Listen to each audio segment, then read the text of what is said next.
All right, so Phantom Nightmare is coming and we have to talk about the top 5 hand traps you have to play to counter this upcoming format and where to disrupt certain decks. So before we get started, I actually want to talk about something else. I made a post on my community page about whether or not you guys think Fire Kings are actually going to be tier 0 or no. And it got like 1k votes or something like that. So I would love to know your thoughts in the comments down below. Let me know what you think. Is the deck actually going to be tier 0 or is it just going to be a really good meta deck? I'd love to know. Please share your thoughts and also like this video if you enjoy it. So let's go ahead and get started. Let's talk about the top 5 hand traps. The number 1 on today's list is going to be Ash. I still think Ash is extremely important and we're going to talk about where to disrupt the top decks with the help of Ash. So basically, Fire Kings, whether it's tier 0 or not, you have to deal with the deck. And there's multiple points of interaction where you can Ash them.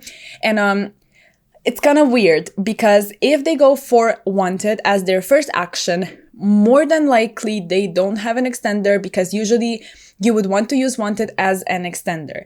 It's weird playing around draw, so you kind of want to activate the first search with like Bonfire or something, get your best search possible, and then if you get drawed, you know you at least got something.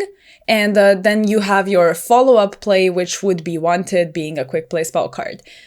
That's one way. So if they start with Wanted, it's almost guaranteed they don't have follow-up, but there's also the case for, you know, players just activating Wanted in the draw phase to play around draw that way. So usually you want to deal with Wanted one way or another, and you can also Ash Bonfire if that's the first thing they go for. Again, it's probably a play they really want to get through so they can continue, and at that point if you let it go through, then you have to deal with Snake Eyes Ash.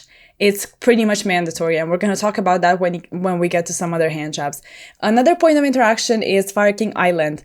I encourage you guys to Ash Island because if you want to deal with Ponyx with Ash or something like that, then they maybe drew Sanctuary or Island.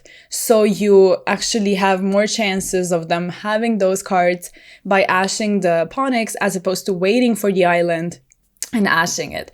It's again a little weird because you know they're gonna get the effect on the following turn if you don't get rid of the Island or completely like stop them, OTK them, whatever, and set up your stuff. But I think it's fairly possible to do it. Like SP is a card, you can try to banish the Island and deal with it that way. And then there's also Labyrinth where Ash is going to be extremely important still, but transaction rollback is a thing. So again, it's gonna be a little unfortunate if they have rollback, but it's just the 3 copies and they also have to have a furniture to pitch it. So you're still probably fine ashing the big welcome and welcomes, stopping their plays, and then putting them on better have rollback. So there's that. And when it comes to Rescue Ace, now when the consistency is worse, ashing an emergency or a Wanted sometimes completely stops their turn if they did not open a really good hand where they have at least one more extender. I think you're fine with ashing either of those cards.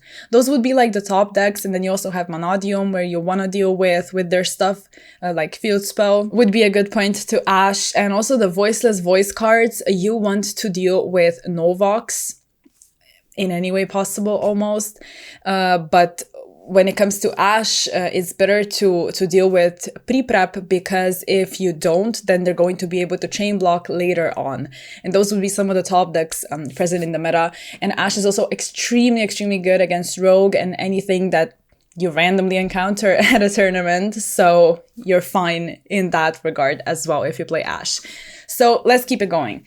I want to talk about Ghostbell as well. And I think Ghostbell, when it comes to Labyrinth, it's pretty much almost the same as Ash. Big Welcome, of course, can be hit with Ghostbell. But overall, right now we're approaching a meta where there's a lot of revive effects from the graveyard, like Promethean Princess revives, Flamberge Dragon revives. There's also obviously Garunix, which you can only Ghostbell in the graveyard. Keep that in mind. If Garunix activates in the hand, you cannot Ghostbell it. It's the same with Drytron cards. So there's that. And it also has other usages. I do think Ghostbow is worth siding 100%. Probably not maining, but you can side it and utilize it in a specific matchup. And then, I guess in tandem with Ghostbow, I also want to talk about DD Crow. I genuinely think DD Crow is going to be a good card. And mainly it's because when you look at some of the hand traps in today's video, not a lot of them actually hit Labyrinth. Transaction rollback, again, just is going to exist. So you're going to have to deal with that. But with DD Crow, you can banish their important pieces, like Big Welcome, preventing the interruption, or their furniture, so they don't have additional stuff. If you manage to get rid of both ladies, that's also great because they play two of them. So yeah, I do think that DD Crow is really nice, and it's also great against Rescue Ace if you manage to use DD Crow in the correct point. Again, not every single hand is going to like be able to play through your DD Crow, but there are some hands where they just open enough of Rescue Ace cards where it's not going to matter that much. You have to really be able to tell in that situation. Against Fire King, Promethean Princess is an issue. Like, it's an actual issue moving forward. So you want to deal with it, just DD Crow it and be done with it.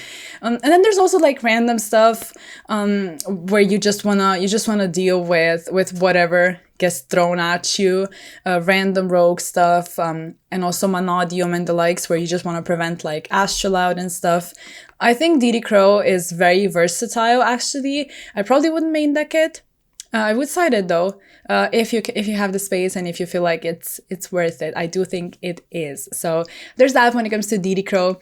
We of course cannot have this video without mentioning draw.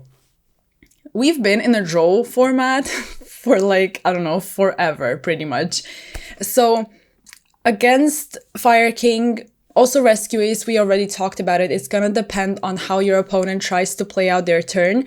If they are good, they're gonna try to get their most important effect like out, get their search, and then try to play post-draw if they anticipate you having it, but it's still extremely impactful. Against Rescue Ace, they actually search a ton. Like, they wanna, if they wanna grind and if they wanna have some kind of advantage, they're gonna be able to like search, draw with Wanted, draw with the field spell, even if their turn is explosive enough. And yeah, at that point, if you draw them, you stop them. Quite hardcore, actually. And obviously there's also Manodium and the likes. Like, some of these decks really suffer when it comes to draw. It's gonna be nice against Fire Kings. Like, Labyrinth is the only deck where draw is gonna be a subpar hand trap, but you can side deck it if you want. Like, I am currently not main decking it. I am considering testing it, but it's definitely in my side and it comes in handy. There's like dragon decks still running around and runic stuff and all of that. So I think draw is actually really useful. So there's that.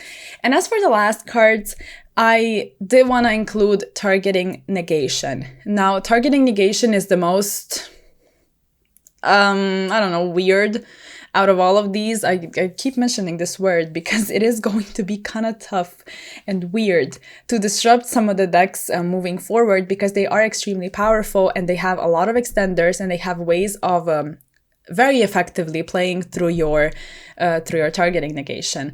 I still wanted to include it though, because if you manage to stop them and they don't have follow-up, it's probably going to be enough for you to pretty much win the game or like completely tip the scales when it comes to resources. I think Impermanence and Valor are going to be high risk, high reward type cards, and mainly it's going to be because of Kirin. Kirin is an insane part of the Fire King deck. It pretty much is able to dodge in the same way as Shavara and Emergency and all of that. Like, it's just going to be able to tag out the monster and get summoned, so Targeting Negation is not going to hurt it at all.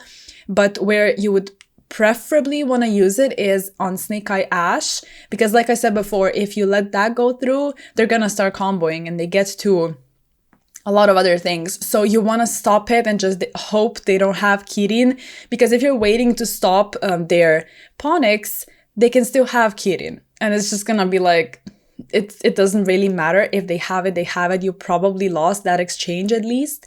And when it comes to them not starting with Ashe, if they go for Ponyx as their first action, I think you're safe or safer to impermit because they don't have the optimal hand.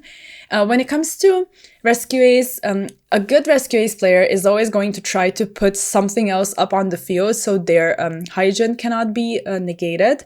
When it comes to Turbulence, like, just do it on the summon. I beg you, don't wait for them to activate the effect because, again, a good player is going to set up either an SP or Emergency. So if they are setting up, you just want to do it on the summon. Now, if they are very good, they're also going to keep Preventer and try to like play around Nibiru and the likes with Preventer. If you negate their Turbulence and they tag out and have an additional body, they're gonna get to the Preventer, link it off, bring back Turbulence, use the effect because they haven't used it yet because you did it on the summon because you're good. So keep that in mind. But there's also, like, again, other decks. We have Monodium and I also haven't talked about Voiceless Voice enough. I feel like it's really important. Like, Novox is a really important part of the deck, so DD Crow can come in handy with dealing with Novox. And also, again, we have a form of dodging targeting negation, or rather negating it, in Sauravis. So you have a lot of cards where you kind of just have to hope they don't have it, or play enough hand traps where you can double hand trap them and try to stop them that way. But I still respect targeting negation. I think it's important. It's also very generic. And again, we're in a format where it's probably not going to be as diverse as it was up until now. I think we're moving to a format where it's going to be a little more defined, but still, you can 100,000% encounter the randomness deck ever. So you want to have your targeting negation ready. You know, at the end of the day, like, someone's just gonna play into your imperm column. They are going to do it, I guarantee you. So, yeah, I think these 5 hand traps are going to be extremely useful.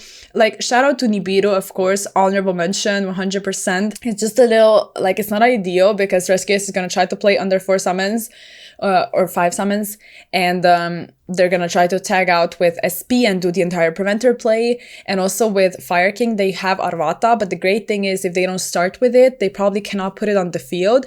And Promethean Princess also locks you into fires, so they cannot immediately go into Appaloosa, so you can actually Nibiru their board. But yeah, I think it's also not bad against Monodium. I guess it can like share the number 5 spot on today's list. I think it's not bad, but the other ones are just a tiny bit more flexible and generic. So yeah, hopefully you enjoyed this video, and I gave you a bit of an idea and like a rundown of where to disrupt decks, what to watch out for, and what good players are going to do to play around your stuff, and how you can be better and play around their stuff. So yeah, like the video if you enjoyed it. Please let me know if you think Fire King is going to be tier 0 or not in the comments down below, and I'll catch you in the next one.